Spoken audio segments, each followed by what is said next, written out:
And now to business. Yes, possibly the last point. My learned friend and I agree. But I appear, obviously, this morning with my learned friend, Mr. Turner, my learned friend, Mr. Iker, Queen's Counsel, and Mr. Brown appear for the Secretary of State. The factual background to this case is very simple and not in dispute. The appellant was born at a time when his father was a UK citizen, but his father wasn't married. Had he been married, he would be a UK citizen. Married to his mother? Married to his mother, yes, sorry. Had his father been married to his mother, he would be a UK citizen. The problem that exists, and existed at that time, was that Section 50, subsection 9 of the British Nationality Act provided that a relationship between a father and a child was only taken to exist if it was legitimate. The appellant is someone who has been in the United Kingdom since age 4 and has had indefinite leave to remain since 1992. In light of that, it's not surprising the first-tier tribunal, rather, found that he had a private life. Indeed, it would have been inconsistent with the case law of the European Court of Human Rights for any other conclusion to have been reached. The problem, obviously, that arises is that there is no dispute that he also has a serious criminal record. And obviously his most recent conviction was one for manslaughter. That resulted in a sentence of 9 years imprisonment and led to service of a notice that he was liable for automatic deportation. Obviously, if he'd been born legitimate, he couldn't be deported. That would be because he would be rather a British citizen. And in our submission, that demonstrates, in some senses, is at the heart of this case, which is how decisions continue to be taken, which could not have been taken if he'd been born legitimate. With that background in mind, the submissions I'm going to make hopefully will follow the following structure. Firstly, I'm going to address the statutory scheme, the aim of that being to show that assessment of citizenship is essentially a continuing determination of status, and or that decisions continue to be taken on the basis of the appellant's illegitimacy at birth. Secondly, I intend to address the Strasbourg case law, considering the circumstances in which a status or an action can be said to be continuous. Thirdly, in the alternative, in my submission, it can be demonstrated that discrete acts taken recently are caused for the purposes of the Convention, in particular Article 14, by the illegitimacy. Fourthly, I'll then seek to address the well-known five-stage approach to discrimination. And in that context, we'll seek to argue that there's both a breach of Article 14 at birth and subsequently.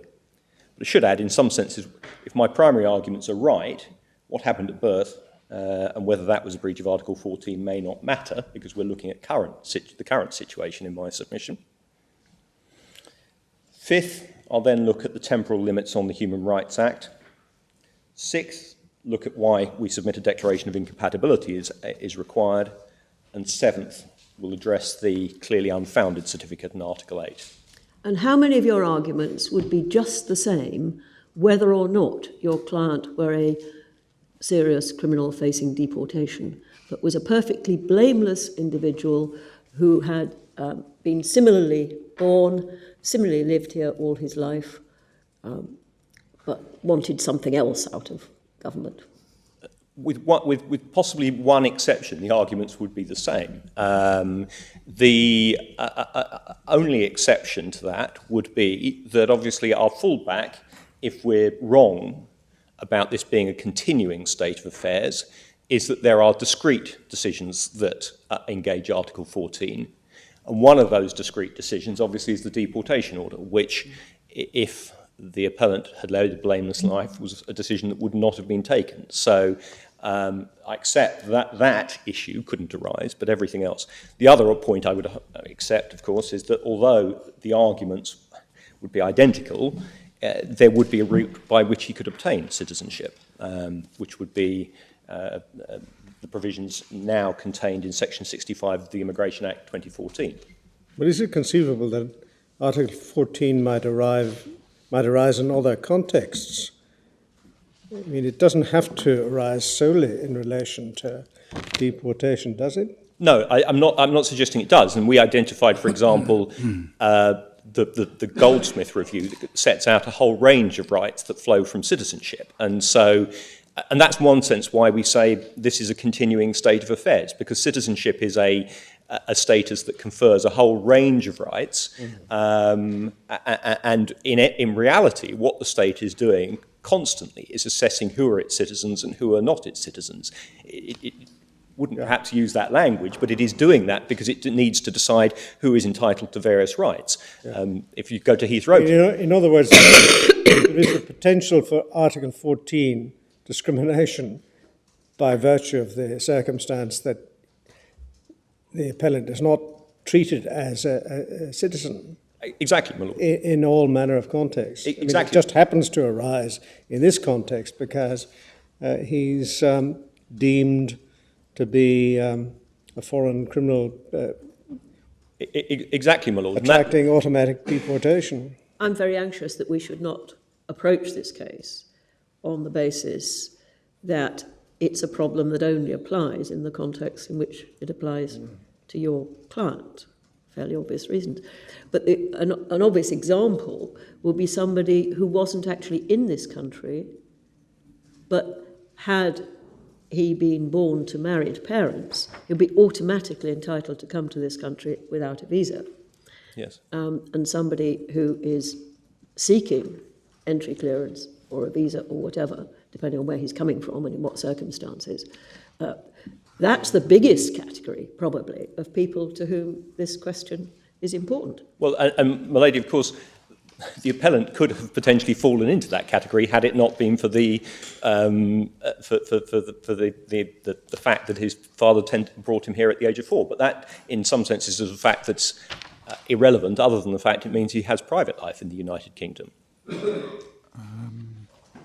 But my lady, picking up on the 2 points that have just been put to me, essentially, both by my lady and my lord, the reason we argue this is a continuing status is because there are a whole range of ways in which the state treats citizens differently to non-citizens. If one starts turning to the legislation at Volume 1, Tab 1... Can I just be clear?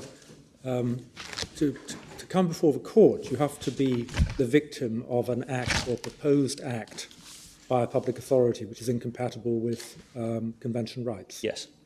What is the act that, or proposed act that you're relying on here? Well, our primary act is the failure to recognise the appellant as a British citizen, which is, we would say, is a continuing status.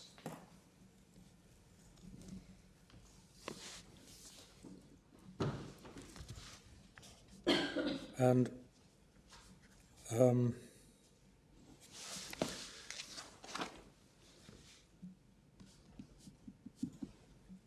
so are we in a situation that falls within Section 6.2 in that case?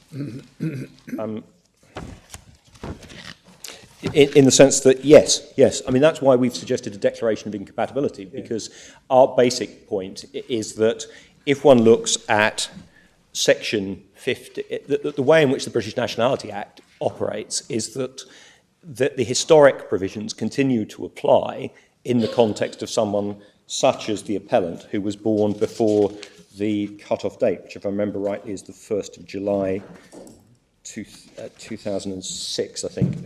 I'll come to the date in a minute. Yes, so the Act is the Secretary of State's treating him as a foreign citizen for the purposes of the UK Borders Act. Yes. And the Secretary of State couldn't do otherwise as a result of the relevant provision of the 2006 Nationality Act. Yes. The amendments that are made to the British Nationality Act, and in particular, the cut-off date that was imposed. Yes. And so if we were with you, then the remedy you'd be looking for would be a declaration of incompatibility. Yes, and we make that clear in our statement of case. It's a declaration of incompatibility about the continuing operation. Well, you're now being clear about that. I rather gather you weren't quite as clear about that in the courts below. Well, hopefully in the Court of Appeal, I think... Often happens. Yes, often. yes. Not to worry. Yes.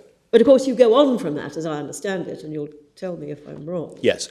To say that that being the case, there being incompatible discrimination, that is something that the Secretary of State should be taking into account when making the decision that you really want to challenge, which is the deportation decision. Exactly, yes.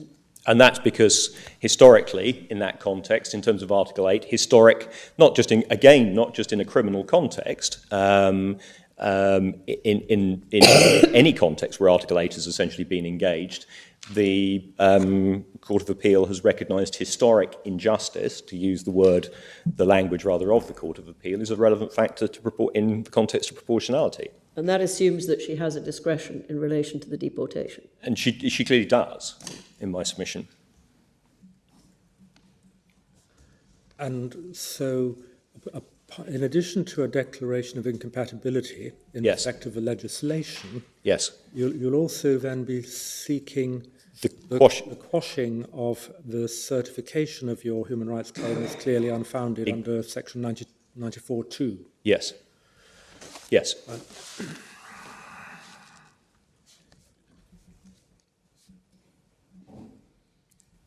Can I turn, as I say, quickly to why we say this is a continuing breach of Article 14, and why, in particular, the failure to grant citizenship or the failure to treat as a citizen is a continuing breach. The British Nationality Act, Section 2, defines in our submission, and that's at tab 1 of the Bundle of Authorities memory stick, page 199. Can I just mention to you, while it's in my mind, and there's time for something to be done about it before we get to the provisions, that if we do have to look at things like Section 94, subsection 2, I think you'll find that most of the legislation has been copied for us in its current version rather than the version that was in force at the time of the That's right, with some exceptions so, for example, tab 2, which is section 47 of the British Nationality Act, is no longer in force, but it is the version that was in force at the time, sort of at the last relevant time. And we supplied some supplementary material. The old version of section 50 of the British Nationality Act, which is the relevant section that applied at the time, has been supplied in a folder.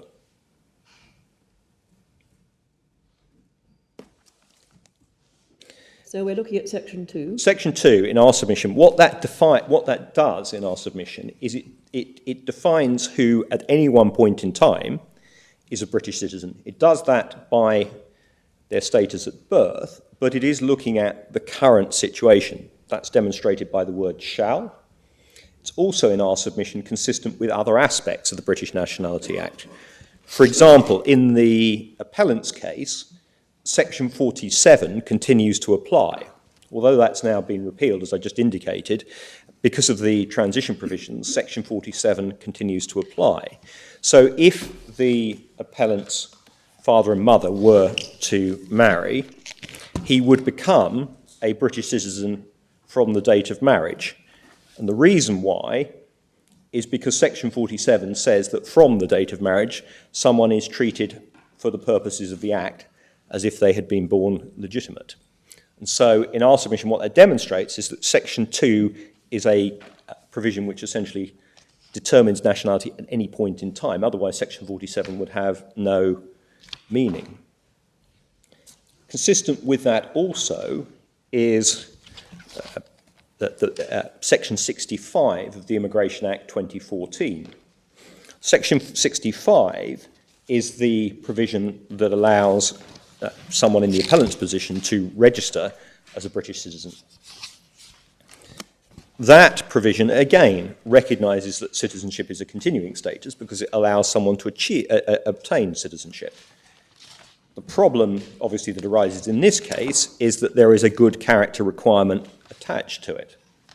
That, in our submission, continues to represent discrimination because it continues to represent the application of a criteria in the context of someone who is born illegitimate that would not apply in the context of someone born legitimate.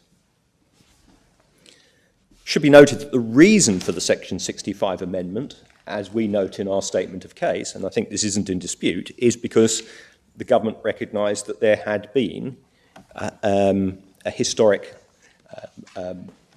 failure to treat legitimate and illegitimate children in an equivalent manner. And that's important because it demonstrates...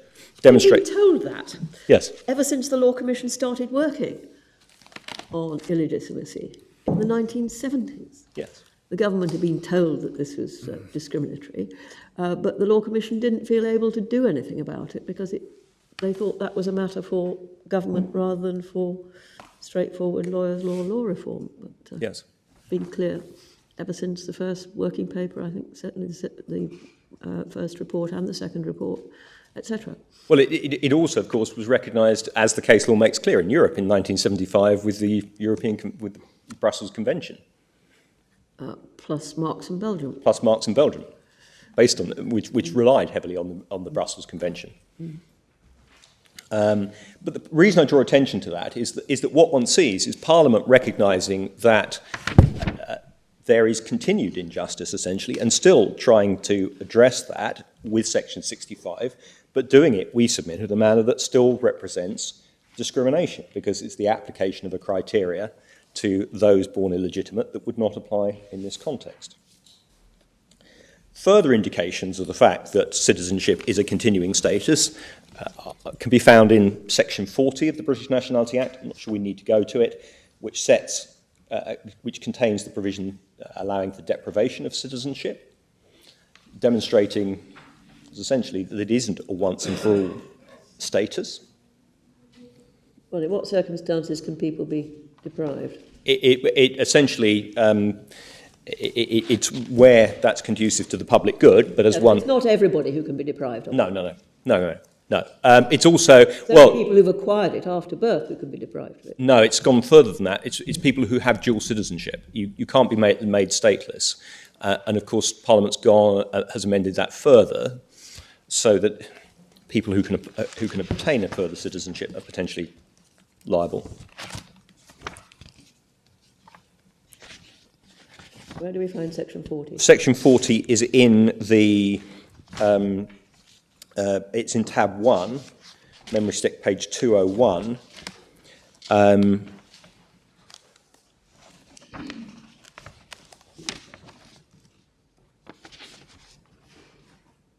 And the statelessness, well, in fact, I was speaking from memory, but in fact, there are three ways in which one can deprive someone of citizenship. One is if the original citizenship was obtained by fraud.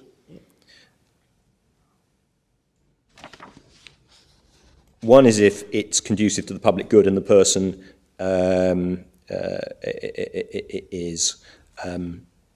would not be stateless.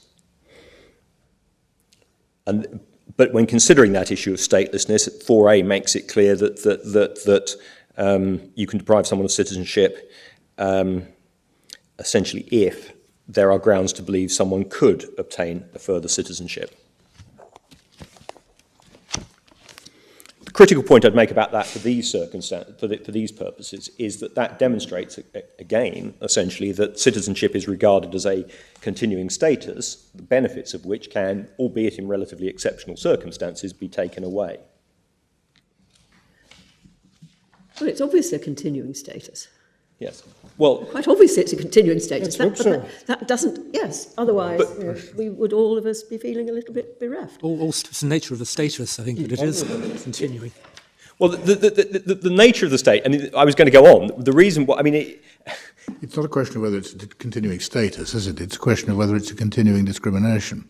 Yes, but that depends, essentially, on whether there is a continuing treatment, to use that language. And the point is that the reason, the first step in our argument is that by citizenship being a continuing status, a failure to treat someone as a citizen is essentially a continuing act, because the treatment of someone as a citizen is a continuing act. Well, once you've got it, you're immune from the discriminatory treatment. Absolutely. You've brought that would bring the discrimination to an end if there were discrimination. I mean, if the appellant were in a position where he could achieve his citizenship under Section 65, and he clearly isn't in that position, that would bring the discrimination to an end. So it's not an open-ended sort of right to complain. There is but while he doesn't have it, he is, in our submission, continuing to be treated in a manner that's discriminatory because he is being denied a status that those who were born legitimate continue to enjoy. That's why the continuing nature is important in our submission. And that continuing nature, that's why I also made reference to the Goldsmith Review. I don't think we need to go to the Goldsmith Review necessarily, but the Goldsmith Review is in Volume 7, Tab 83. Page 2628 is where it starts. But 2633 identifies the various rights that flow from citizenship. And there are a range of rights, such as free movement, such as consular assistance, such as access to benefits that potentially flow. And what they demonstrate is not just that in a modern society citizenship has important consequences, but in our submission, consistent with what we've just said about the British Nationality Act, the reality is that the state is constantly assessing who is a citizen to determine who it's going to confer those benefits on. I mean, to use the example, well, to use sort of the sort of examples that sort of the most obvious example, which is free movement. If one goes to Heathrow at the moment, there will probably be queues at immigration control, where what the immigration officer is doing is assessing whether someone has a right of abode. Well, yes. Is it that the state is constantly assessing who shall be a national, or is it that it's simply asking who is? But the critical point is, I think it's fair to say it's asking who is, but that is a continuing state. And the point is, it is carrying out those assessments and acting on those assessments. Yes, I think. And it's the point really is not whether citizenship is a continuing state. It clearly is. Not whether citizenship brings with it certain benefits, which are very frequently arising, and so people have to make the decision as to whether or not you're entitled to those various benefits. The question is really, are there fixed points at which the status is acquired, such as birth, such as registration, naturalisation, and the best point so far, your legitimation by subsequent marriage. So do we need to distinguish between the acquisition of citizenship and your treatment once citizenship has been acquired or hasn't been acquired? Well, my lady, what we're pressing you on. My lady, in my submission, although my lady has described effectively the determination of citizenship occurring at fixed points, the reality is that there is a flexibility in the sense that sometimes citizenship is a status that is conferred at birth, but equally at some time, in some circumstances, it is conferred merely because somebody makes an application, for example. So it can happen at any time in somebody's life. It's not... Yes, but it then happens. There is a time. There is always a point of time at which you either are or are not a citizen.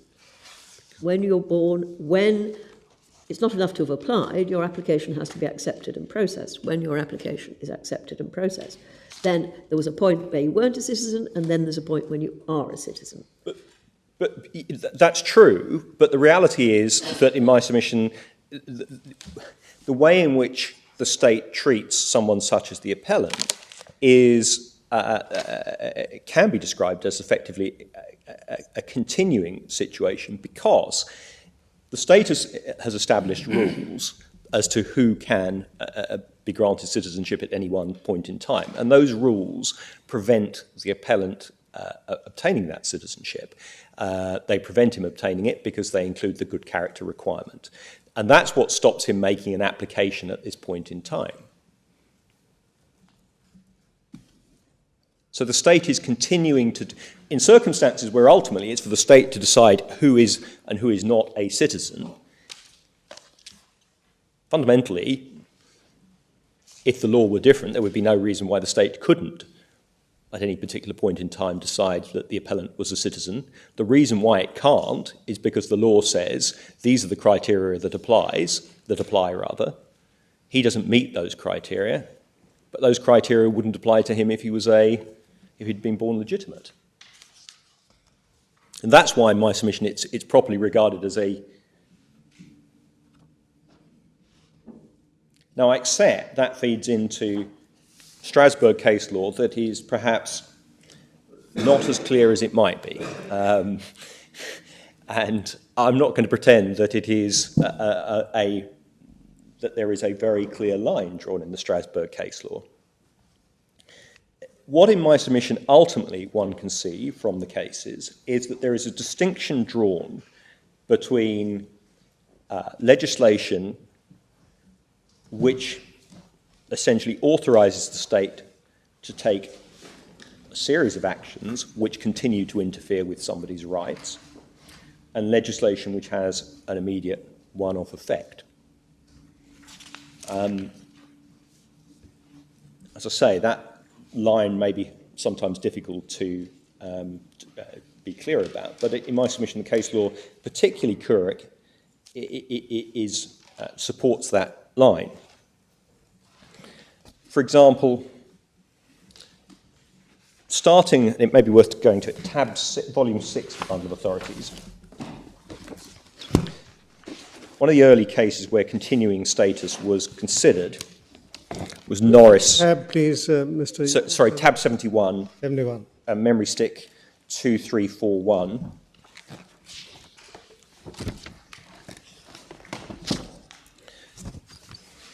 Norris and Ireland, which was one of the early cases about legislation that criminalised consensual homosexual acts in private. And in part,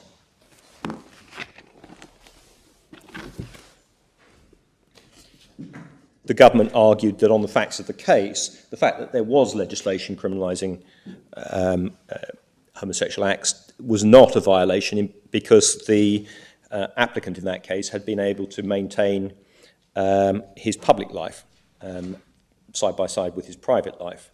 The European Court rejected that argument. It's page 2352, paragraph 38. Because the laws in question, the laws that had been challenged as being discriminatory, would continue to be applied. Well, he was potentially subject to the law, even though nobody had actually done anything to him. Exactly. At that point, wasn't it? Exactly. But not only that it was also continuing to be. If one looks at paragraph 38, there were continuing prosecutions, and so the law continued to be applied in a manner that interfered with people's private life. Now, that, in some senses, we would submit is consistent with the case I'm about to come to, Couric, because the complaint there, again, was that a law continued to be applied, a law which is perhaps closest to the law in question in this case, in a manner that interfered with someone's private life. That, obviously, judgment can be contrasted to some extent with Posty, which is the authority that the Learned Friend places significant weight on, which is at volume 7, tab 74, memory stick, page 238. Tab 73, did you say? Tab 74. 74. And the page number, please. 2386. Thank you. Posty was a case that concerned fishermen who had been granted leases by the state. The state then introduced decrees that essentially limited their abilities to fish, and they argued that was both a breach of Article 1 of the First Protocol and also Article 6. The European Court drew a distinction in that case between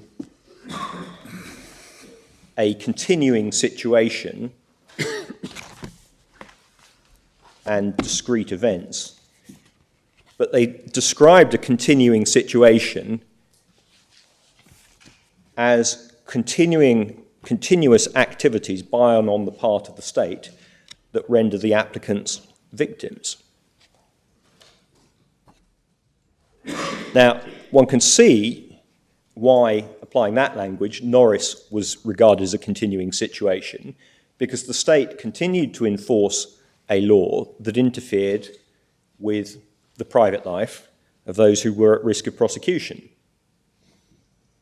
And so the state was not merely enacting a piece of legislation, it was then relying on the legislation to act in a way that potentially interfered with the rights of the individual. In contrast, in Posty, essentially the complaints were about the one-off impact of the law. The two complaints were that essentially there'd been no access to the court. Well, access to the court arises at a particular point in time when one has an arguable claim, and also that the leases that had been granted, their value, essentially their use, had been restricted. One sees that at paragraph 76. One point in passing I should make about Posty is, of course, Posty accepted the fact that there were subsequent acts essentially along the same lines as the initial act was sufficient to mean that the court could consider those subsequent acts. So discrete acts, even if they effectively replicate earlier acts, can potentially engage the jurisdiction of the court. That distinction that I've tried to draw between legislation that has, to use the language of Posty,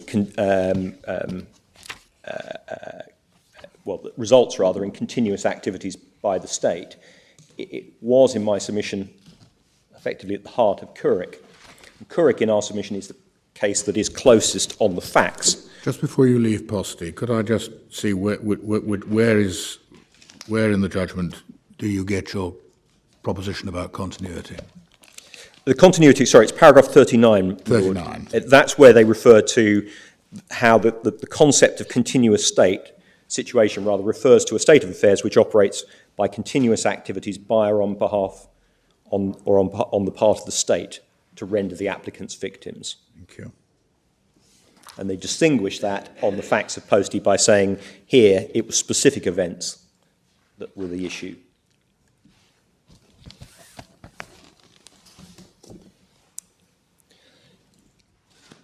The distinction that I've just tried to draw between Norris and Posty is perhaps, as I say, is perhaps addressed in most recently in Couric. And Couric, I would also submit, is the case that is closest on its facts to the situation in this case. Couric is in volume 6, tab 62, and it's memory stick page 2008.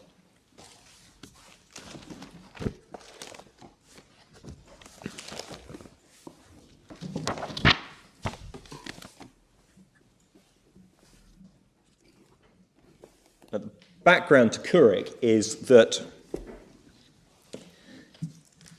at the time of Slovenia's independence, unsurprisingly, there were issues that arose as a result of citizenship because there were a number of residents who were essentially citizens of one of the other constituent republics of the former Yugoslavia. Now, the law that was enacted essentially allowed people to become citizens, providing they applied for citizenship by the 25th of December 1991. If they didn't, they lost their resident status on the 26th of February 1992. One sees that from the first two paragraphs of the head note. That raised an issue as to whether or not effectively proceedings could be brought in the European Court of Human Rights, because Slovenia only acceded to the convention on the 28th of June 1994. So the citizenship and resident status had been lost before accession. Perhaps unsurprisingly, the Slovenian government relied on that fact to argue essentially that the court had no jurisdiction. And one sees at paragraph 238 of the judgment, which is memory stick page 2049, the government's objection. One sees at paragraph 240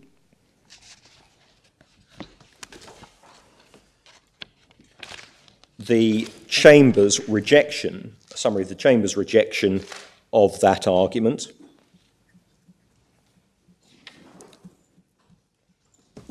The reason for that were, to use the language of the court, the repercussions of erasure continued to affect the applicants for more than 15 years after the entry into force. That reasoning was then adopted by the Grand Chamber. One sees at paragraph 2, paragraph 241. Why was the court, it raises the question of why was the court willing to adopt that approach? It focused on repercussions. In my submission, the reason is quite clear when one looks at how the court approached the engagement of Article 8. If one goes further to page 2, memory stick page 2067, paragraph 339, actually start paragraph 337. Paragraph 337 again records the Chamber's approach to whether Article 8 was in play. It was engaged. And the Chamber concluded that Article 8 was engaged both because of the repercussions and because of the prolonged refusal of the Slovenian authorities to regulate people in the applicant's situation. The Grand Chamber then, paragraph 339, effectively adopted that reasoning.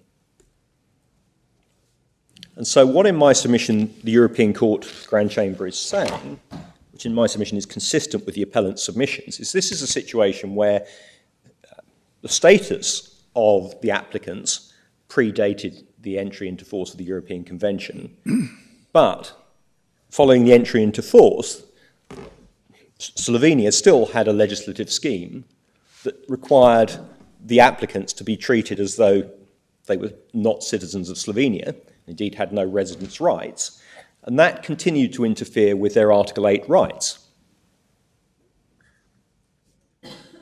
So the focus of the European Court was not on when the applicants in Curric found themselves in the position of losing their citizenship and residence status. The focus was on the fact that the Slovenian state, post-accession, was still continuing to treat them as non-citizens, and that continued to have an interference with their Article 8 rights. And that, in my submission, supports the argument that I've already made, that essentially there is a distinction to be drawn between legislation that has a one-off effect and legislation that continues to be applied and continues to interfere with an individual's Article 8 rights. If one links this back to Norris, in my submission it's entirely consistent with Norris, because the problem in Norris was that the legislation continued to amount to an interference with Article 8 rights. And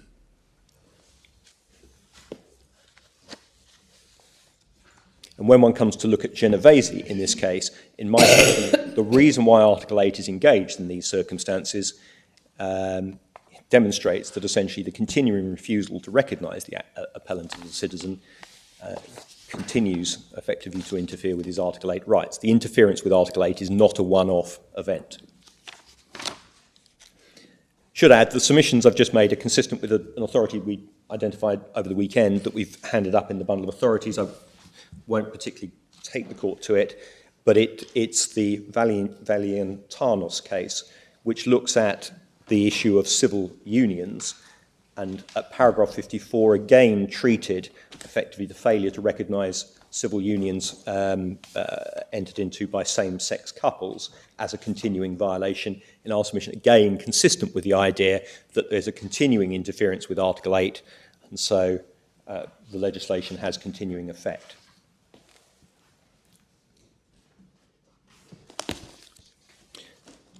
There is one further factor that we would identify as being potentially relevant in this context in determining whether or not there's a continuing situation, and that's this.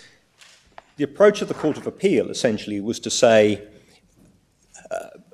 at birth, it was determined that the appellant was not a British citizen, and that essentially is then the basis for any other subsequent treatment. His subsequent treatment is essentially caused by his citizenship, or lack of citizenship, rather than his status. That's why we submit it's important to look at potentially whether or not that decision at birth, or that action at birth of denying him his citizenship, was consistent with international law. If one looks at the Luisardo case, which is at volume 6, tab 63,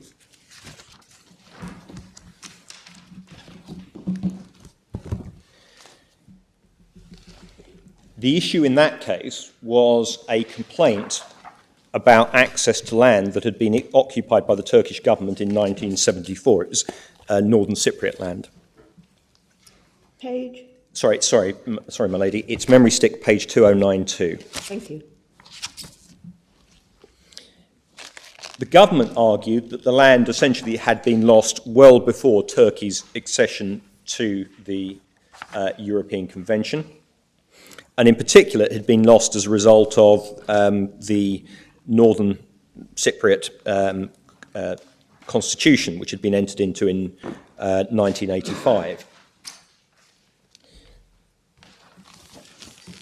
The European Court considered that argument, starting from the point that we've already seen, which essentially is that the court has jurisdiction to consider continuing violations. It did that at paragraph 41, which is memory stick page 2104. It then looked essentially at whether or not the government was correct to say the continuing situation in here was brought to an end when ownership was transferred in 1985, before Turkey had acceded to the convention.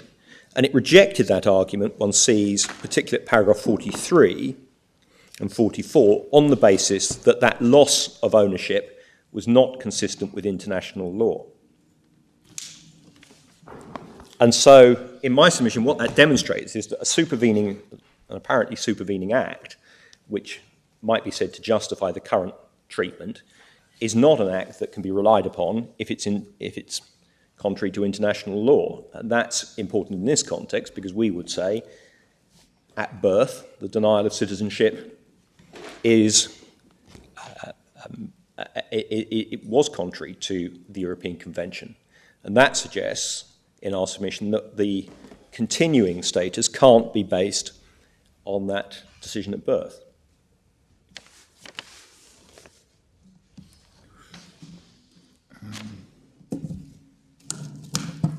If I'm wrong about that, we obviously then do turn to, if you like, the continuing treatment of the appellant. And there are several issues. There's deportation. There is the enactment, essentially, of a provision that the appellant must demonstrate good character if he's to be a citizen. Well, that seems to me rather important, because that stems from the 2014 Act. Exactly. At a time when the Human Rights Act was in force. Yes. And you develop a little bit in paragraph 3.11 of your case based on that act and the limit on acquiring citizenship under the new arrangements in section 41A of the 81 Act. Yes. Which I'm not sure we've got in the bundle. We've produced a copy. It's in the ring binder, rather, that we've handed up. Right. Thank you very much. Because the argument, I imagine, would go, whatever may be the merits of the arguments about retrospectivity in relation to the 81 Act, in 2014, Parliament recognised it was a problem, addressed it, but addressed it in a way which was itself discriminatory in the case of people born illegitimate. Yes. Now, has there been a justification put forward for requiring good conduct in the case of people who were born illegitimate and under modern law would acquire citizenship automatically? The justification put forward by the Secretary of State in their statement of case essentially is to say this is a matter for Parliament, and Parliament has decided that good character is a key part of British nationality. I'm slightly paraphrasing, I think, what is being said, but that's... But you're asking for a declaration that the Act passed by Parliament was incompatible. Exactly, yes. And your argument goes that if somebody has got no antecedent connection with the UK but wants to be a citizen, it's perfectly understandable that the UK Parliament should say, well, when we require them to be the sort of person who will be useful for us to have as a citizen. Do you say if the only reason they're not a citizen is because of a now regarded as inappropriate distinction between the illegitimate and the legitimate, that requirement doesn't have or shouldn't have the same purchase? Exactly, because we say that it's important when looking at arguments about discrimination to focus on not the justification for the treatment, but the justification for the difference in treatment, which may be sometimes different. I mean, an example of that was the Bank Mellet case, which we draw attention to, where Lord Sumption said one can really readily understand why action is taken against Bank Mellet, because there is a problem here, but there's no reason why Bank Mellet is being treated differently to other Iranian banks. Well, now, where's the clearest statement of the government's position on this, other than to say, well, that's what Parliament said? I'm not sure there is much. I mean, it's in their statement of case, and basically, if one looks at, I think it's paragraph 51.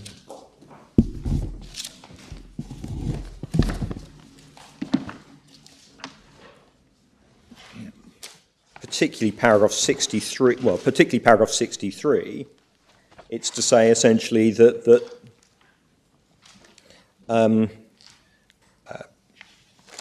British citizenship, sorry, actually it's paragraph 59. It's to basically say there's a wide margin of appreciation. Thank you.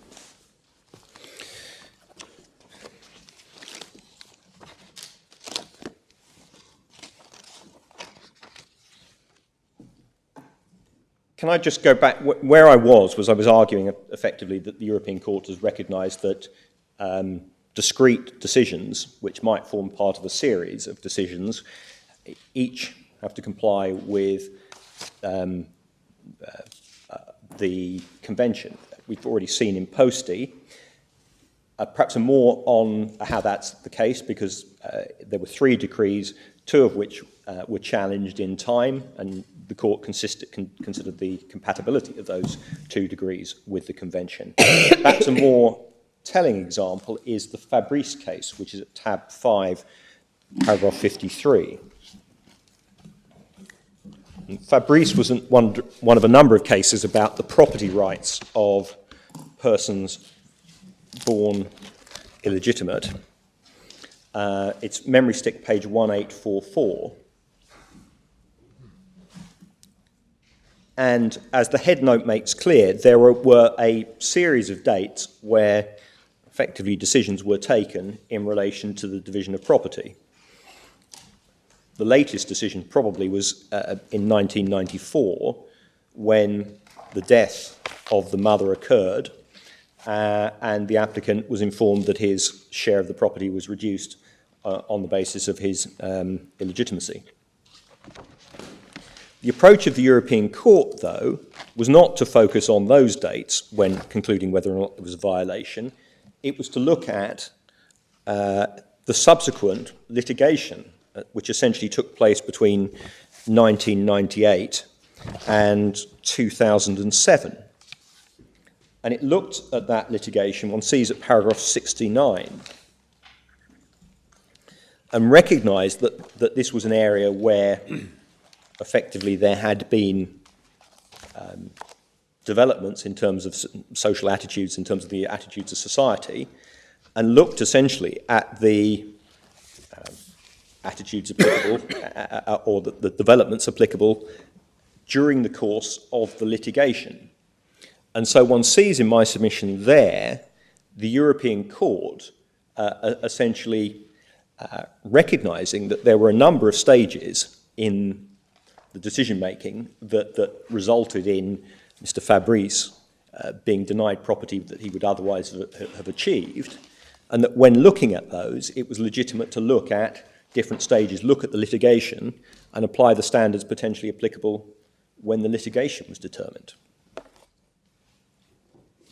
And so in my submission, perhaps unsurprisingly, it is legitimate to look at more recent decisions such as the deportation.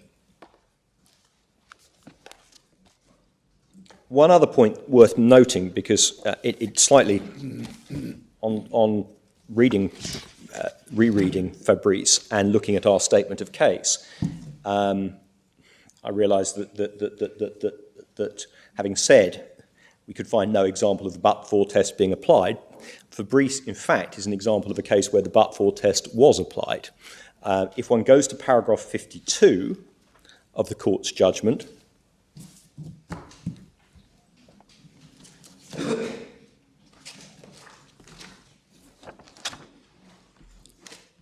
page 1861.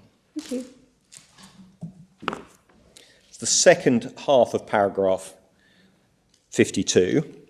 The European Court says, in cases such as the present, concerning a complaint under Article 14 in conjunction with Article 1 of Protocol Number 1, the applicant has been denied all or any or part of a particular asset on a discriminatory ground covered by Article 14. The relevant test is whether, but for the discriminatory ground about which the applicant complains, he or she would have had a right enforceable under domestic law in respect of the asset in question. Now, except, of course, that is tied to essentially the fact that this was a complaint about the right to property and discrimination. It's expressed as being a context, but at the same time, it's an indication of the test that's potentially applied. And that's important in this context because obviously... Well, hang on.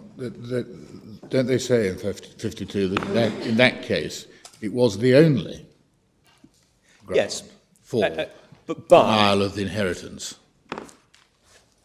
Well, present case, the court observes it's purely on account of his status, etc.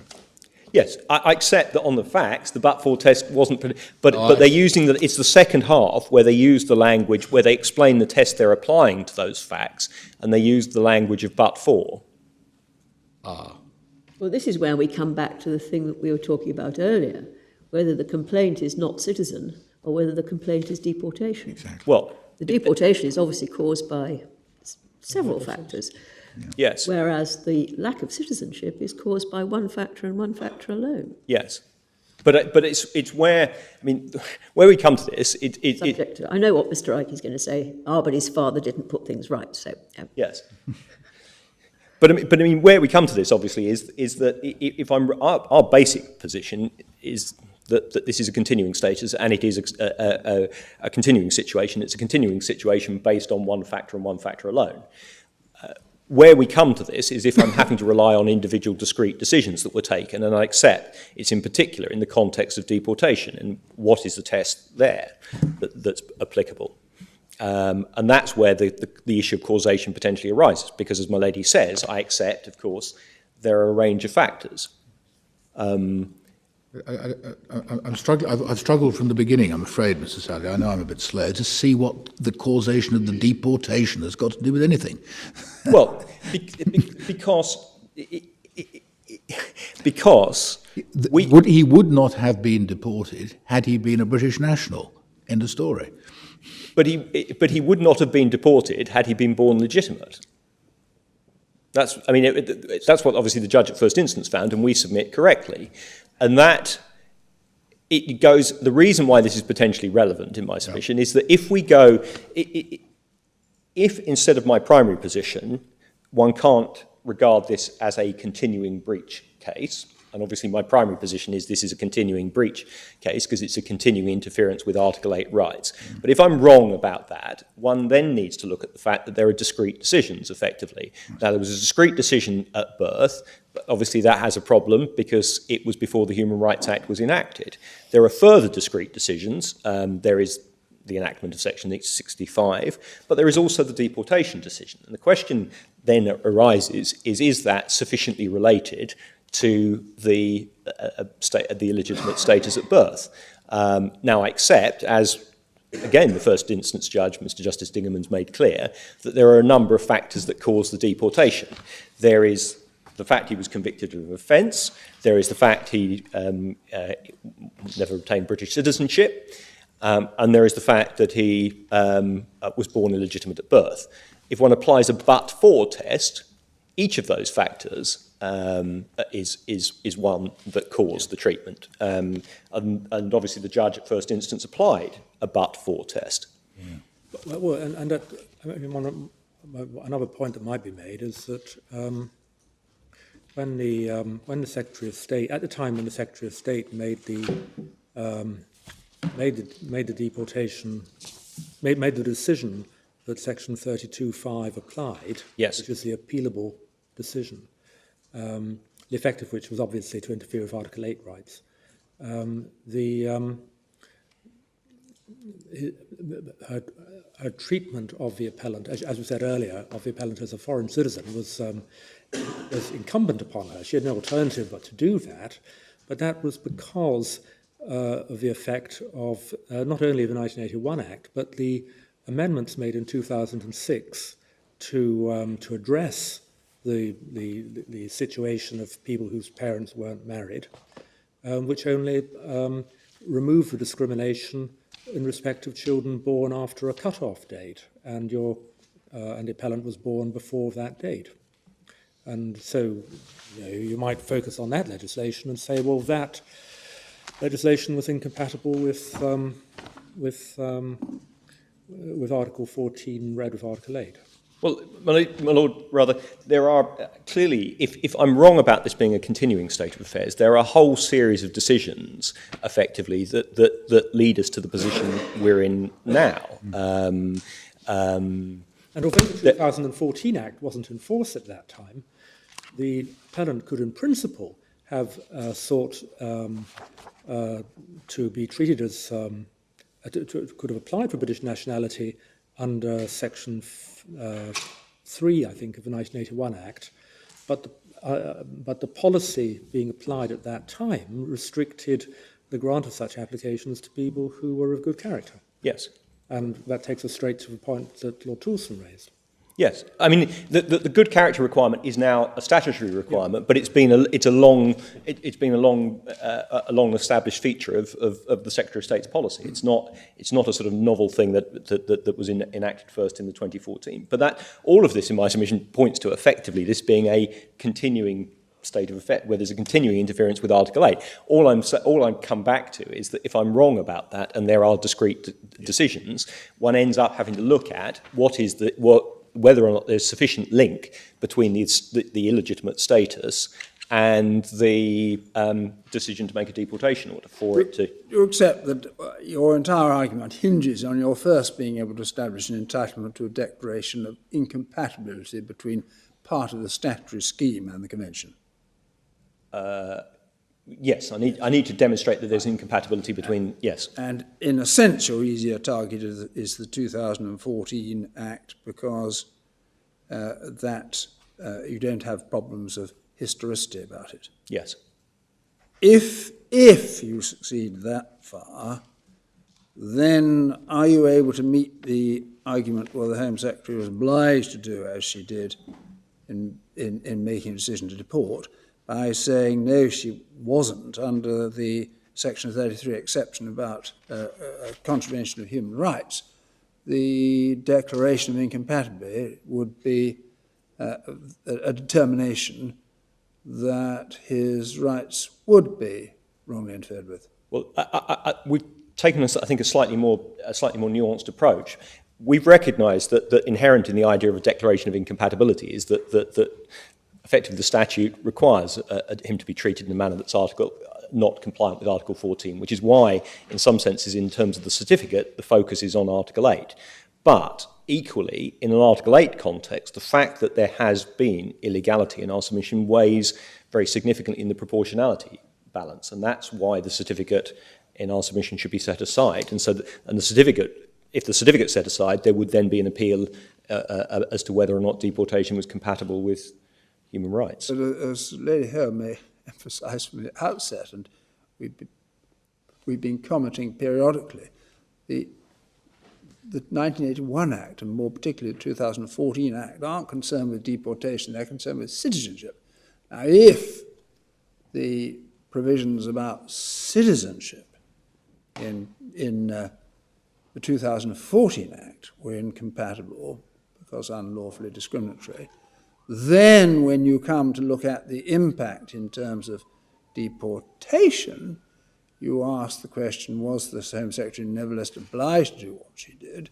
Which two answers may be, well, one, no, she has an overriding discretion, and or two, that would actually be covered by Section 33 of the Act. It's Section 33 that we focus on because we focus on, yes. Yeah.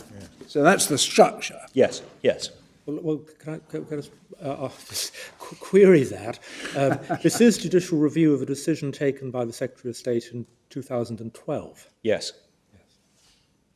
Yes. No, except that. But that's in some senses, it is, but obviously a supervening act, which in some senses has changed the framework, but it, in many senses, not in necessarily a particularly material way, but other than by perhaps clarifying what the Secretary of State's policy is the 2014 Act.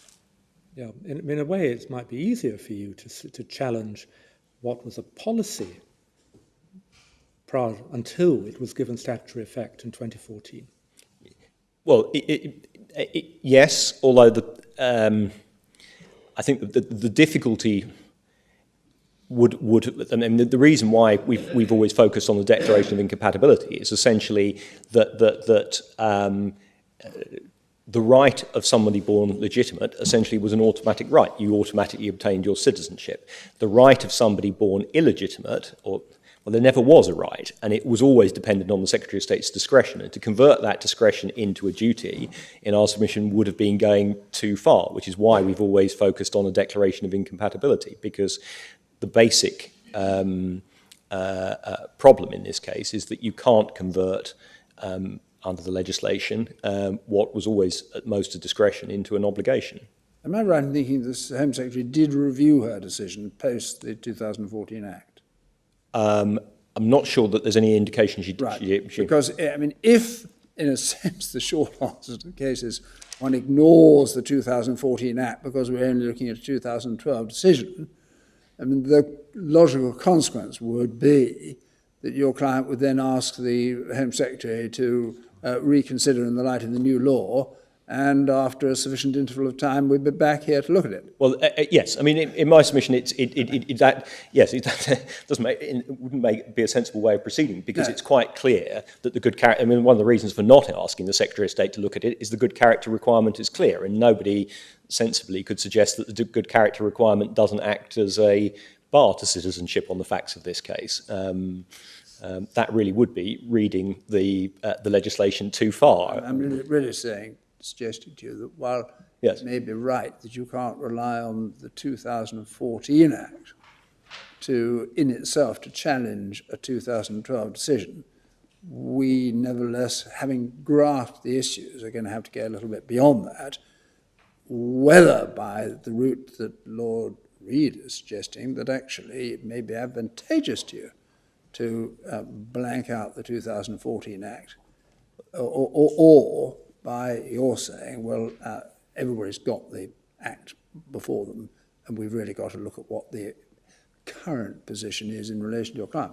Yes. I mean, the reason I refer, I would certainly adopt the latter approach, but the reason why I've also drawn attention to the 2014 Act really is for two reasons. Firstly, because of what it says about the extent to which there's a justification for the continuing discrimination. And the fact it's still recognised that there is a need to address people in the appellant's position, in my submission, is of some significance. The other reason for essentially drawing attention to it is if, as I say, if contrary to my primary position based on Couric and that line of authorities, this is not a situation where there is continuing treatment. It's a further example of how discrete decisions are made which discriminate, essentially.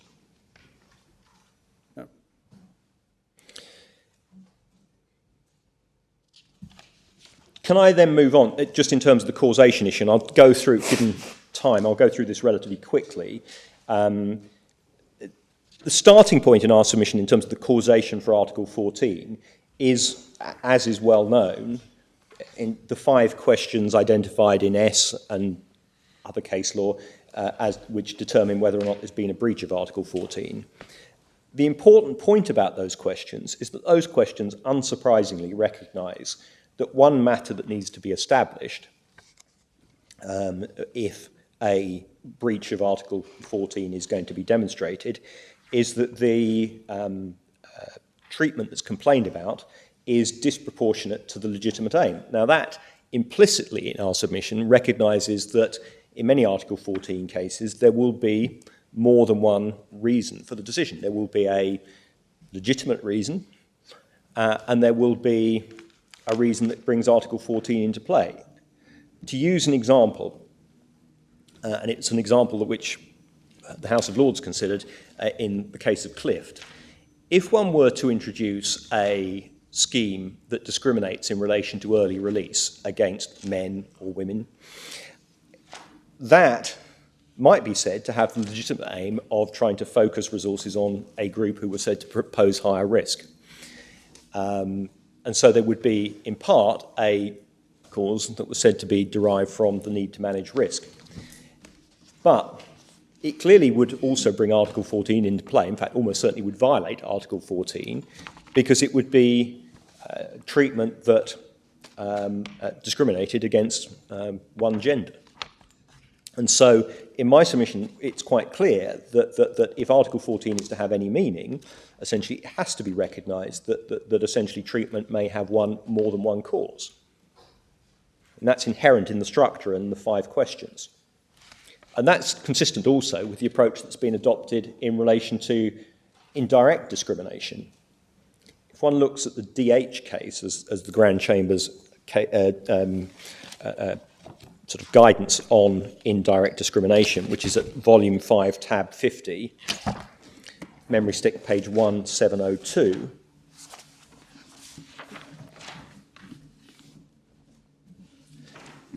That was, as the head note makes clear, one of a number of cases concerned with the high proportion of Roma children allocated to special schools.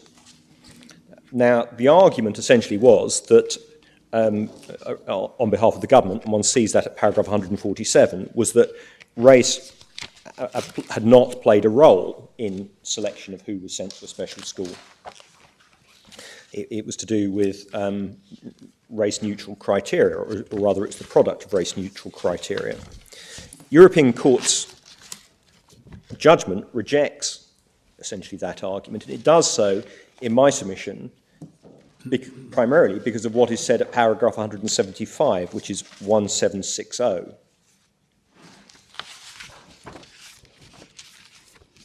The Court starts by repeating what it has often said, which is discrimination means treating differently without an objective, reasonable justification for persons in relevantly similar situations, and went on to comment that the Court has also accepted that a general policy or measure that has disproportionately prejudicial effects on a particular group may be considered discriminatory, notwithstanding that it's not specifically aimed at that group. Now, what in my submission the Court is doing there is indicating, particularly in the context of indirect discrimination, that it's legitimate when deciding whether or not there has been a breach of Article 14 to look simply at the effect of a measure and see whether that disproportionately impacts on the group who are claiming to have been discriminated against. And that was clearly the basis upon the court's conclusion in DH that there'd been a violation. The court recognised that the legislation in question in the Czech Republic was neutral. It recognised that at paragraph 185, but it concluded that didn't necessarily determine the issue, because the issue was whether children of Roma family were placed at a significant disadvantage. It looked, as one sees at paragraph 188, at the statistics and looked at whether or not the statistics showed that Roma children were more likely to be placed in a special school. And so in my submission, what the court is doing there is not looking at what essentially the causes are, but looking at whether the effect is discriminatory.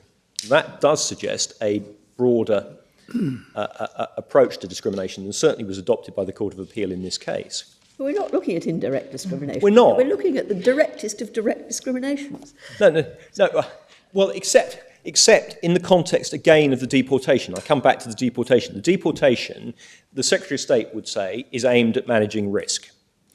But if you deport in these circumstances, it plainly has a greater impact on those who are born illegitimate. Straightforward fact is you cannot deport citizens. Exactly.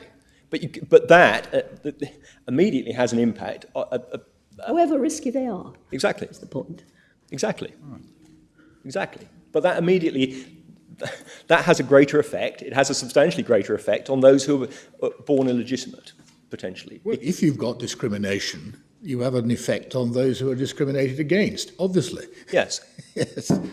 If you have actionable discrimination, and that's what this case is about. But exactly. But that's why. But all I'm trying to do is the reason I'm drawing attention to this is that the Court of Appeal's approach essentially was to say the fact that deportation only applies to non-nationals, it doesn't effectively potentially mean there's an Article 14 issue in this case. And the reason they found was that there wasn't sufficient linkage between the deportation and the illegitimacy. And what I'm suggesting is that the European Court adopts a flexible approach to that issue of causation, which particularly in the context of indirect discrimination, looks at the effect. But if you look at the effect in this case, the effect of deporting only foreign nationals, in circumstances where you also have a scheme that effectively denies nationality to some on the basis of illegitimacy, the effect then discriminates on that ground.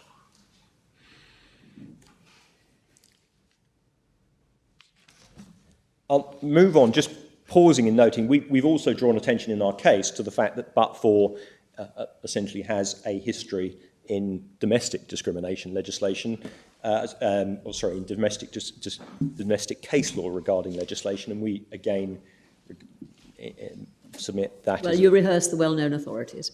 Yes. All of that in my submission points to how, if we have to, and our primary position is we don't have to, but if we have to, there is sufficient linkage between the deportation and the discrimination in this case. The problem in our submission with the approach of the Court of Appeal was it adopted a very narrow approach to that issue. It said the immediate cause was the conviction, and it said also there'd been the failure to apply under the relevant policy.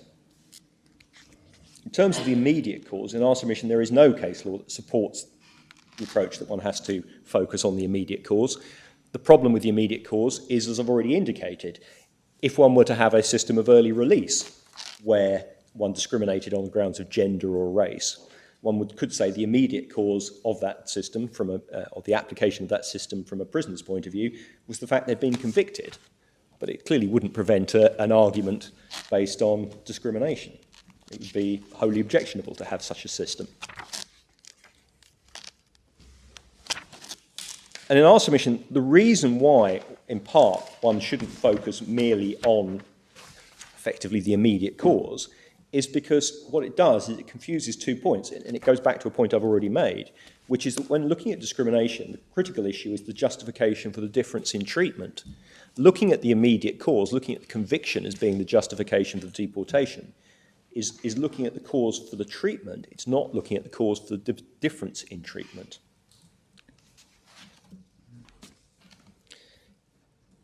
Can I also add that in terms of the failure to make an application, we would submit that is also an irrelevant factor. And there are 2 reasons why it's irrelevant in our submission.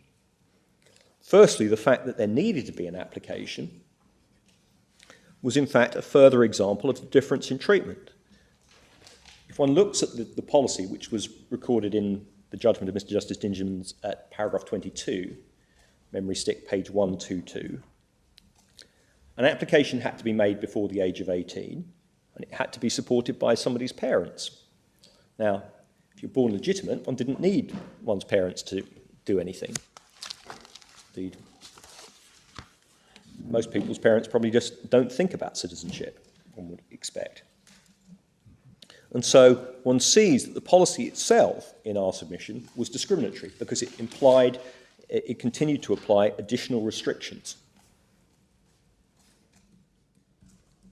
The second problem, of course, is that the policy required the consent of parents.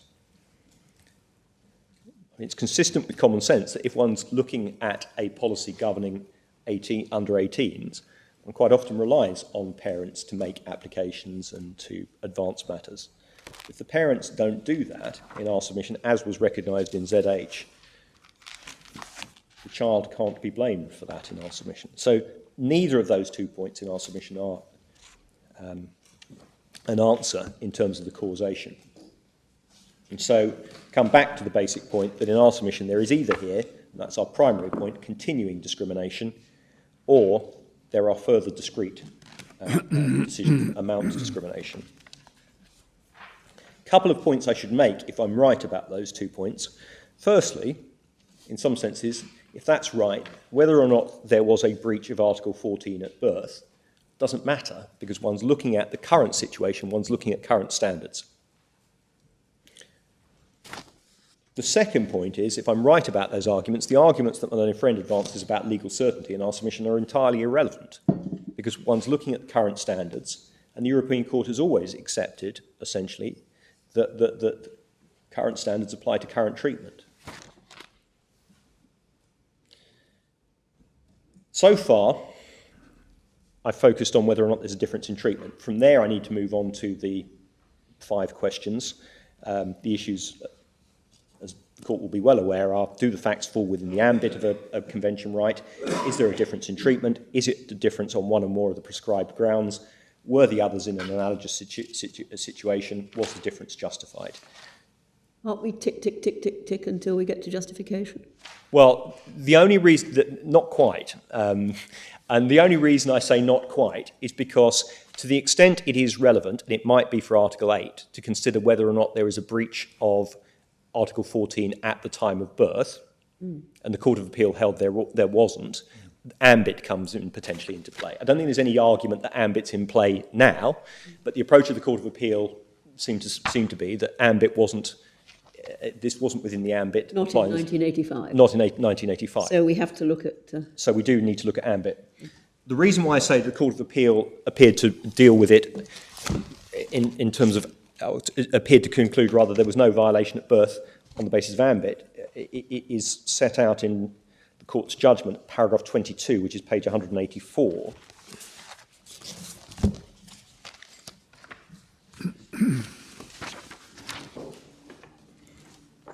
And one sees, paragraph 22 and 23 rather, 22 is where the Court of Appeal note that by the time of the appellant's birth, Marx had recognised that discrimination on the grounds of legitimacy or illegitimacy potentially came within the scope of Article 14.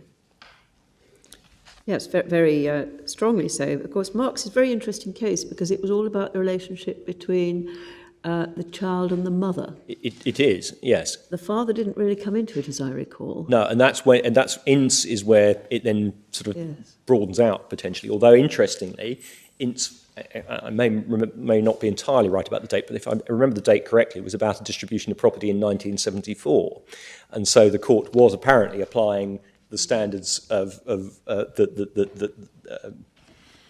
that it subsequently developed in relation to illegitimacy to a 1974 division of property.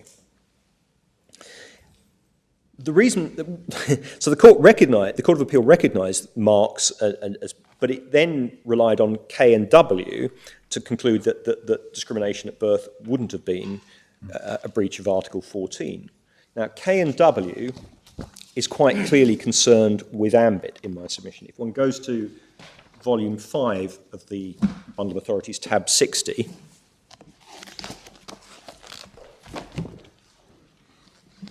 memory stick page 1984, or the relevant passage I think is 1987,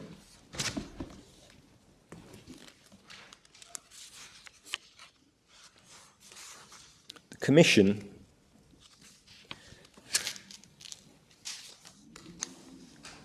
recorded in relation to a complaint based on alleged discrimination in relation to Dutch citizenship on the basis of gender, 1988, that Article 14 only prohibits discrimination with respect to enjoyment of rights set forth in the Convention. It's true that Article 8 had been invoked, but the Commission found that that the right to acquire a particular nationality is neither covered by nor sufficiently related to this or any other provision of the Convention. So it's dealing there in my submission with ambit. Now that essentially single unreasoned admissibility decision needs in my submission to be set against Genovese. Genovese is earlier in the same volume. It's at tab 54.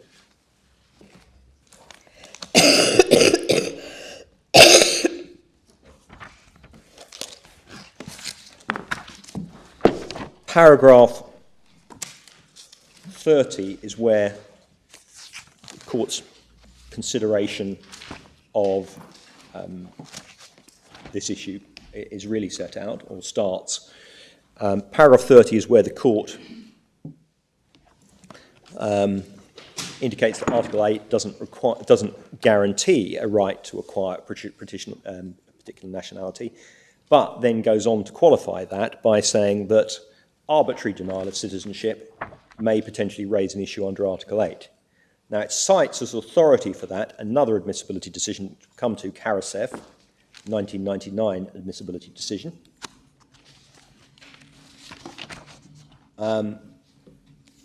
But more importantly, in some senses, it then explains why it's reached the conclusion it has about citizenship, the citizenship coming within the ambit of Article 14. Paragraph 33, it looks at the extent of family life, and on the facts, in fact, concludes that there is no impediment to family life as a result of the citizenship decision. Importantly in my submission, because that indicates that it perhaps would have been willing to find Article 8 engaged in those grounds had the facts been different.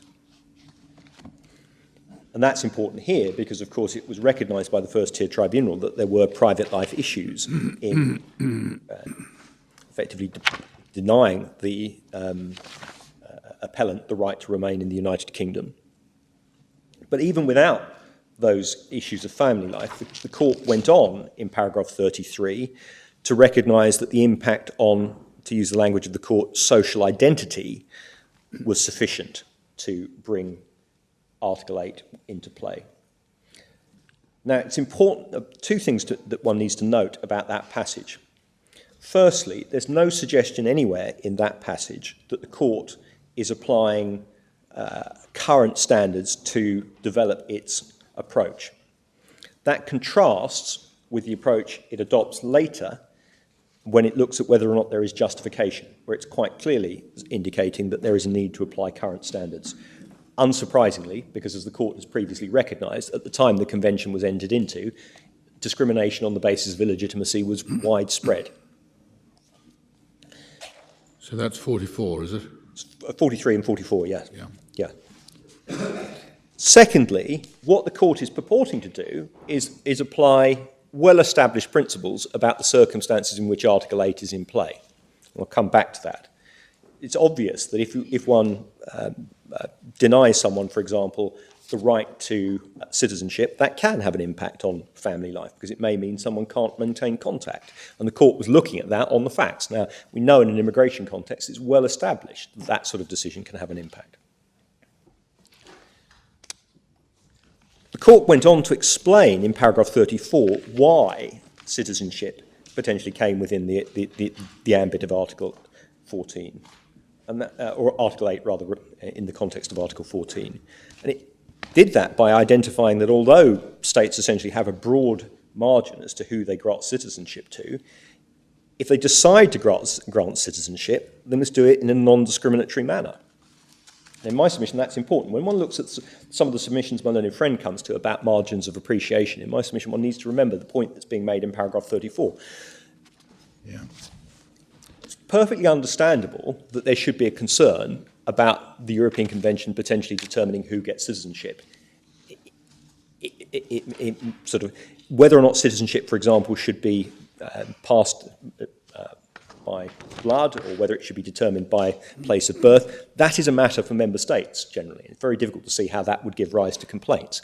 But once it's decided how citizenship is to be conferred, it's really important it's not done in a discriminatory manner. I mean, if one looks at the importance of citizenship, is it really credible that it would be acceptable for a state to say only men obtain citizenship? Of course it's not.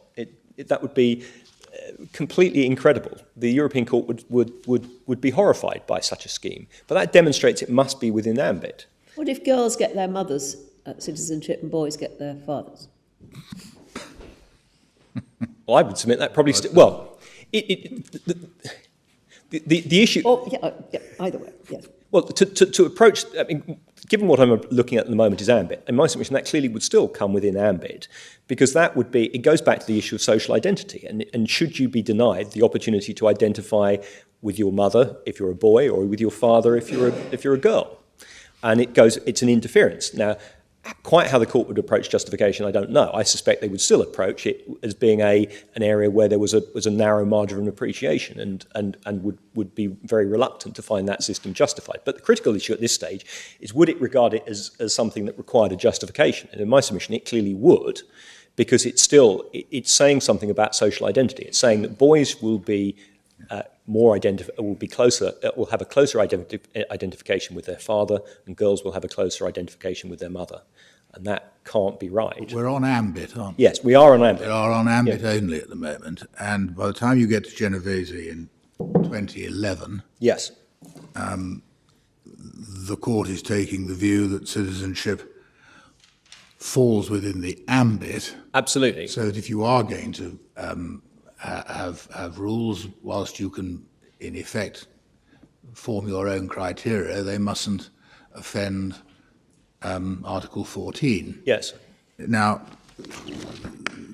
the question which I think we've got to face at some stage is how this stands in relation to the situation as at 1985. Well, in terms of ambit, this is why I started off with the reasoning.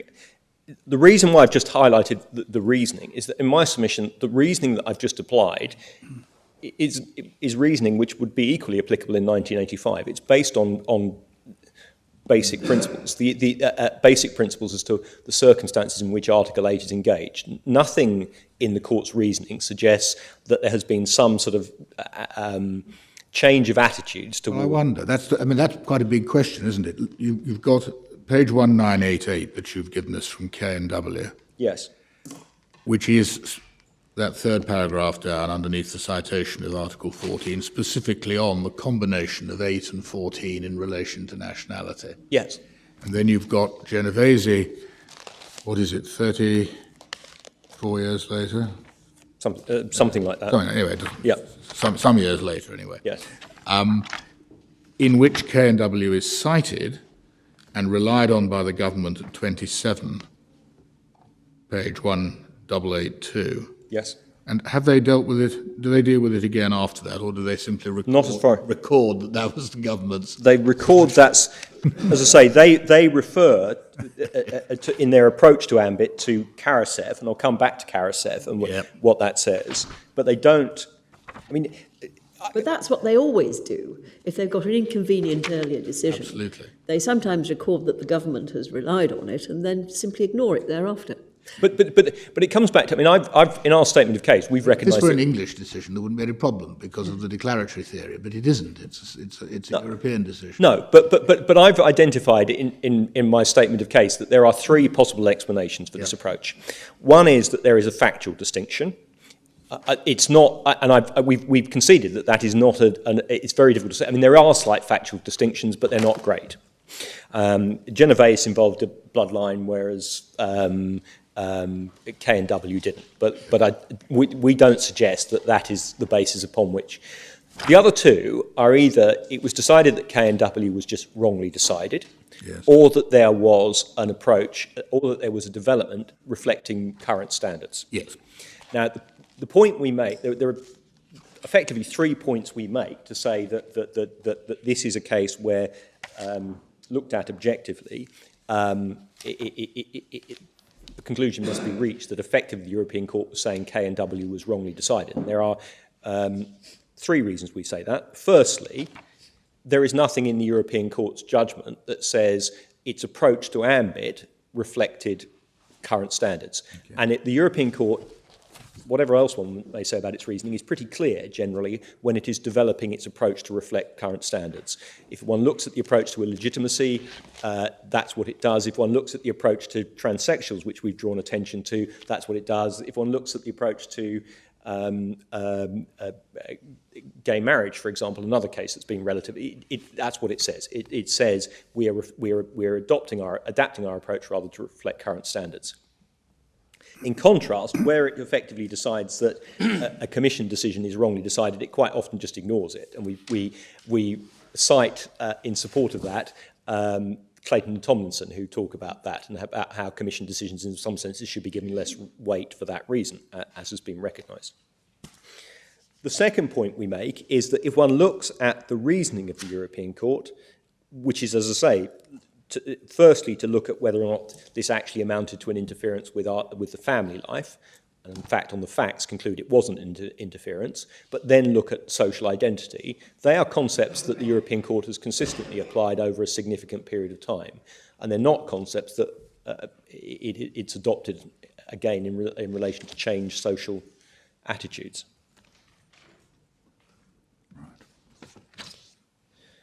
And that, again, supports the argument in our submission that this is a recognition that this is effectively a conclusion that K and W is wrongly decided. And the third point, I mean, ultimately, is it goes back to the point I made about discrimination on the basis of gender. I mean, this is a really citizenship is obviously a fairly fundamental status. Is it credible that it was ever acceptable to discriminate on the grounds of gender or on the grounds of race? In 1970, would it have been compatible with the convention to say that only white Britons have UK citizenship? It's pretty difficult to see that that would actually have been acceptable. Of course, this particular form of discrimination is basically discrimination on grounds of gender. Yes. Yes, indirect. Yes. And is long recognised. And as I say, the European Court does recognise its approach to this issue, to the extent to which discrimination on the grounds of illegitimacy need to be justified.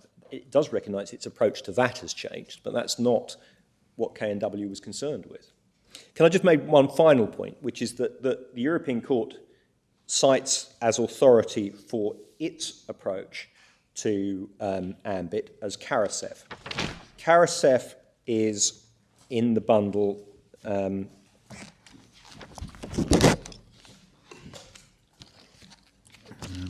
at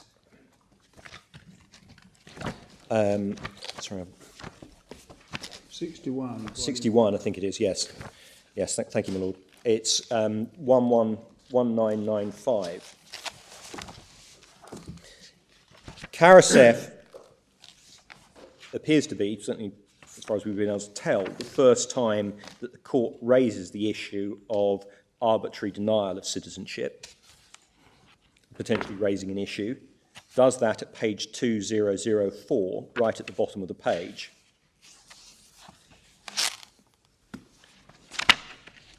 It cites as authority for that the East Africa Asians case,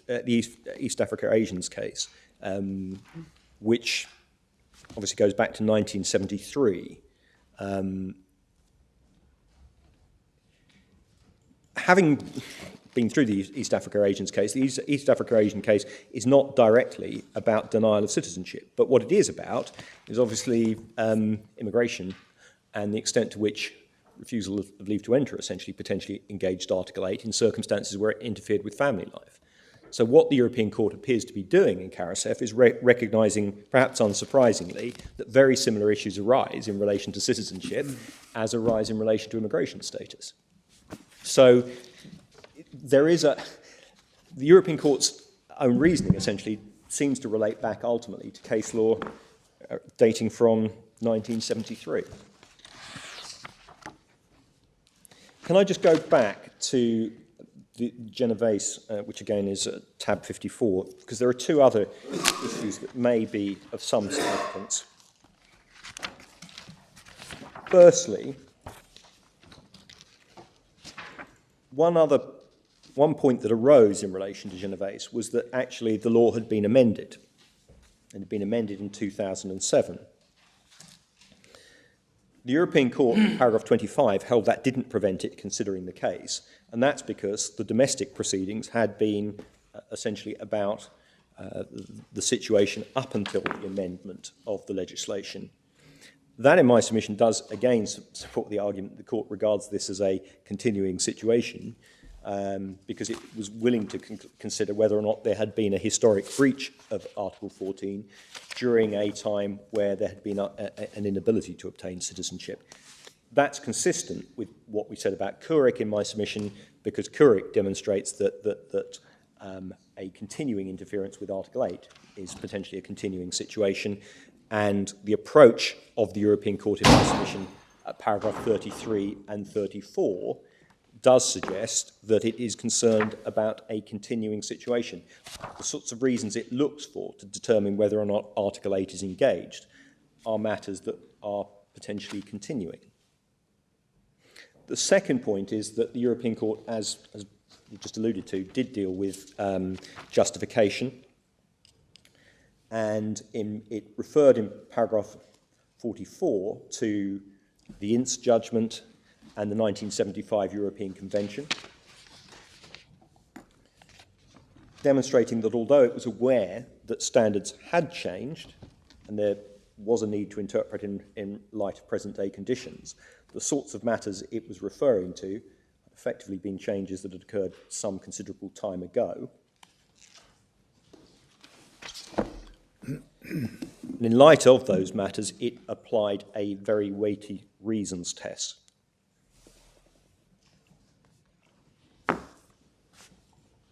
And we submit that very weighty reasons test is important because it does come to it is the test to be applied in the context of justification.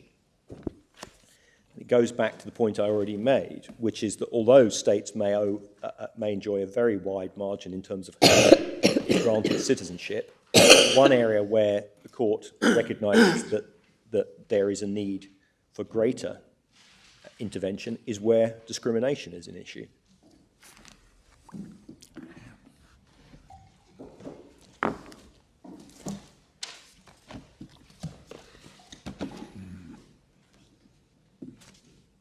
So, recapping, as I say, we accept that there are three possible explanations for why K and W is inconsistent with Genovese, because it clearly is. The first is the factual distinction. I don't advance that because the facts, although there are factual distinctions, the factual distinctions are pretty minor.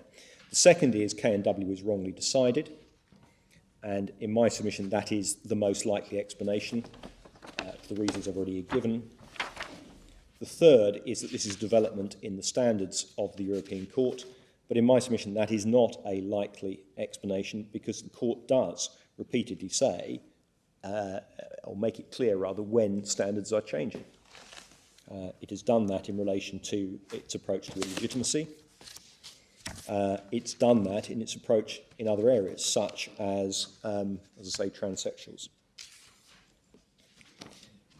That, as I say, demonstrates in our submission that this came within the ambit both at time of birth and now.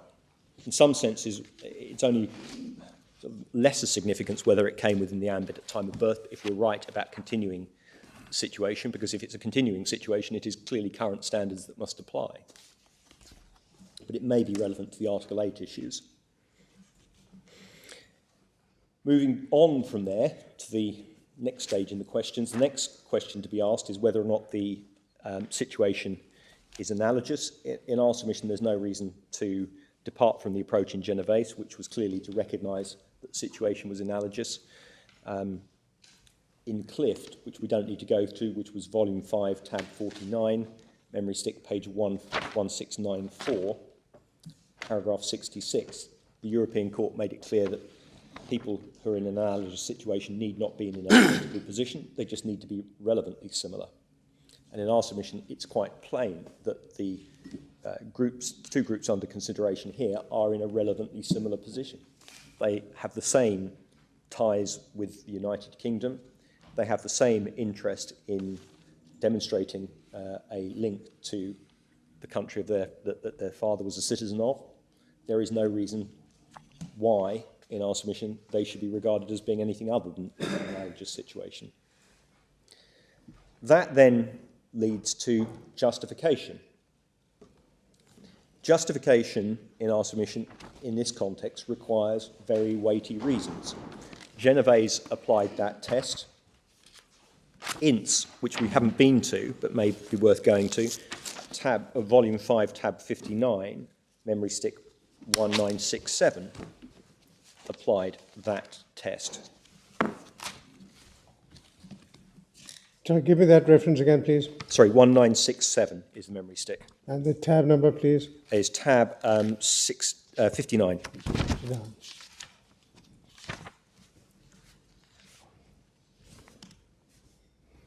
To put this in context, because it does give some indication of how long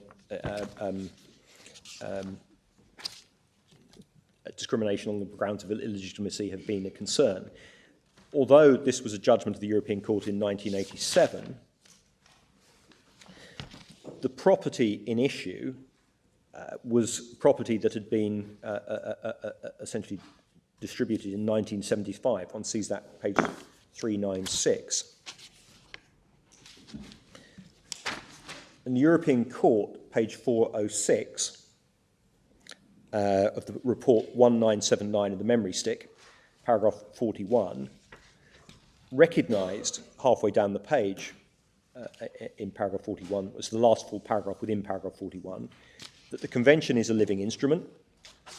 It referred to, again, the 1975 Convention, which I made reference to. And in light of that, it held that very weighty reasons would need to be advanced. And that led to a finding that there'd been a breach of Article 14. So, in my submission, not only has the European Court made clear in this particular context that in the judgment of Genovese that very weighty reasons are required, it has made it clear that that's been the approach it's required for a considerable period of time, unsurprisingly, in our submission. Now, my learned friend says, essentially, this is a context in which a wide margin of appreciation applies because immigration essentially is an issue. A number of points I'd make in relation to that. Firstly, the clearest guide in my submission as to what margin of appreciation applies in this context is a case that's directly on point. And Genovese is directly on point. And it demonstrates that there is a narrow margin of appreciation in this context. Secondly, my learned friend cites Abdulaziz. We've included that in the additional material handed up. It was at tab G. And importantly, in my submission, in the context of immigration, the European Court has recognised that when looking at discrimination, very weighty reasons are required. It's tab G of the additional material in the bundle. It's paragraph 78 at the bottom of the page. Now, in my submission, the reason for that is quite simply this. My learned friend cites well-known authority JS. Don't need to go to it. Volume 3, tab 36, memory stick, page 1134. It's paragraph 93. That where controversial issues of social policy are in issue, the subject matter is preeminently a matter for democratic institutions. Now, when looking at immigration status, clearly that means that there is a significant margin of appreciation conferred on member states as to who they will allow to enter, their territory. But when one comes to discrimination on grounds such as race, gender, illegitimacy is now regarded as being so abhorrent and is so clearly established as a basic part of our legal framework, reflected in Article 14, that in our submission there is simply no basis for applying that wide margin of appreciation. States can decide who they want to admit, providing they don't do it on a discriminatory basis. And the same applies to citizenship, and that's demonstrated by Genovese.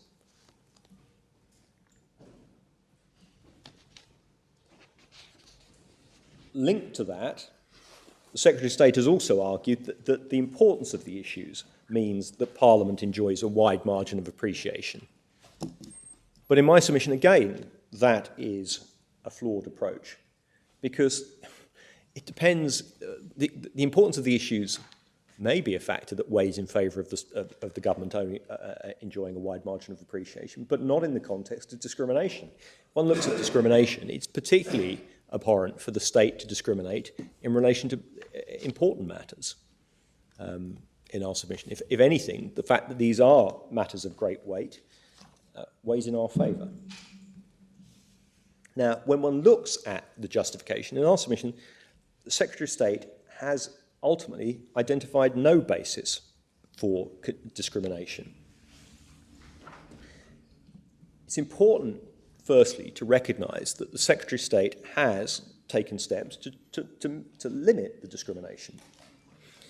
We've seen Section 65. Section 65 reflects the fact that historically there have been policies adopted that allow people to apply for citizenship when they have been the victim of discrimination. But the problem with those policies and with the legislation is, firstly, it's not automatic, and secondly, there has consistently been a good character requirement applied.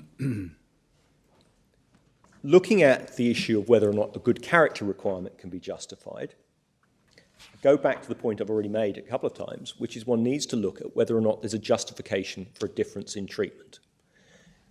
One can see that the state can be entitled when, for example, people applying for naturalisation on the basis of residence in the United Kingdom to apply a good character requirement. It may that the state has a legitimate interest in saying those who are citizens should be people who have good character or are of good character.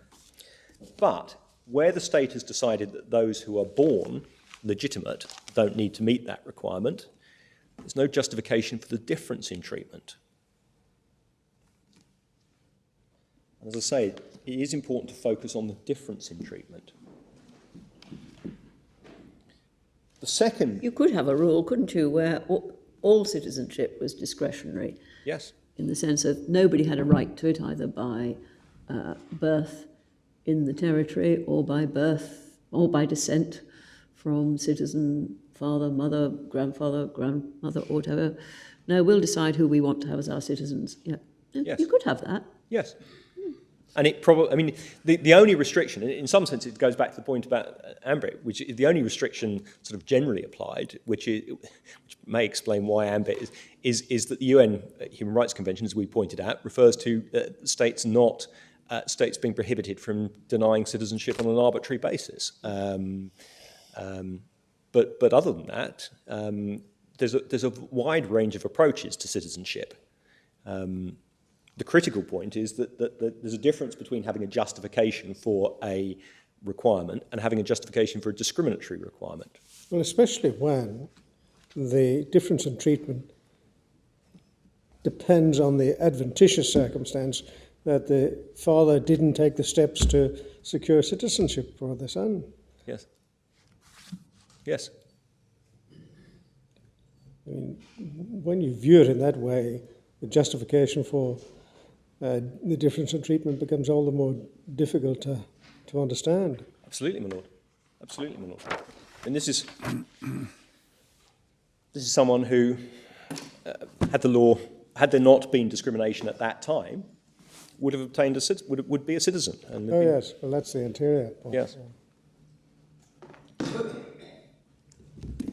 The second point, just in terms of justification, and I think I can deal with this just before 1 o'clock, is that it said there would be problems if the United Kingdom conferred citizenship automatically on people in the appellant's position. Two answers to that. Firstly, that doesn't justify the good character requirement, which is the problem in this case. But secondly, one's already seen that Section 47 of the British Nationality Act does do exactly that. It confers after birth citizenship in circumstances where someone's parents subsequently married. So this idea that the United Kingdom has a rigid rule that it won't confer citizenship automatically on people who have who've been born as non-citizens just doesn't apply. It does apply. Section 47 provides that, and it would continue to provide that in the appellant's case. I mean, if the appellant's parents were suddenly to get married, he would become a citizen. If they got married today, yeah, tomorrow. yeah. I mean, I'm not suggesting that's likely, not least as far as I understand. No, of course not. But if they were to get married today, as I understand the legislation, because of the transition provisions, he would become a citizen. The appellant would become a citizen. Is the same true if he'd been born after the 1st of July 2006? No, but because if he'd been born after the 1st of July 2006, he would have got citizenship at birth. Yes, that's what I mean. Yes, yes. So You already have it. No need to have it. no need to- Subsequent yes. marriage. Yes. Yes. Can I? That probably is a sensible point to break. The court will be relieved to know, I think, ahead of time. So I had rather assumed that you were. yes, yes, Finished. yes. But we will look forward to hearing the remainder of your submissions at 2 o'clock. The court is now adjourned. Thank you.